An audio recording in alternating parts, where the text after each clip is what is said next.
A great way to look at the sensory system and how it interacts with the psychological system is by using Mr. Potato Head.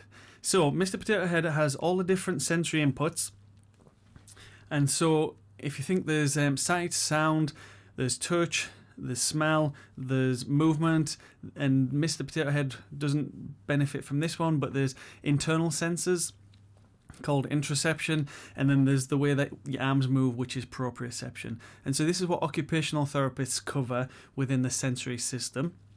And so what happens is, with child development, if a child struggles with either of these sensory inputs, or if any of them are damaged for any reason, then what can happen is that can have a huge impact on the psychological side of things. So they'll form different belief systems and different ways of viewing the world.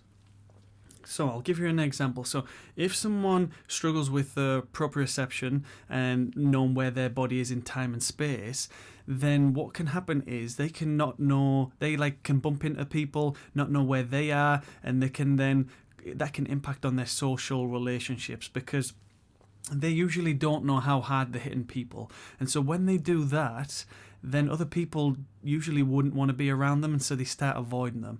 So then the young person can then develop beliefs about themselves that no one likes them, that they're not good, that people must think that they're bad, and that's why they're keeping away from them. And this can then make them start to withdraw as well, so that they can not want to be around others.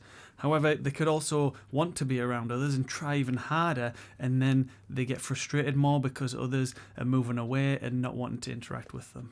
Also, within the proprioception side is where people might not detect touch the same, so they might feel like when someone touches them, it might hurt them a lot. And so again, this can form beliefs about the world and others, that the world is a scary place, that people are dangerous, that people just want to hurt them for no reason, and that people are really mean, which can impact on the self-esteem. And so when this impacts on the self-esteem, then it just is a downward cycle. And so we need to target both areas. So we need to do all the sensory input and sensory integration, as well as working on self-esteem, helping them change their beliefs about themselves and others. Hopefully this has raised your awareness around how the sensory input can impact on the psychological input. So when you do come across sensory problems, you definitely need to get help for them and get the sensory integration, but you also need to work on the psychological side of things as well.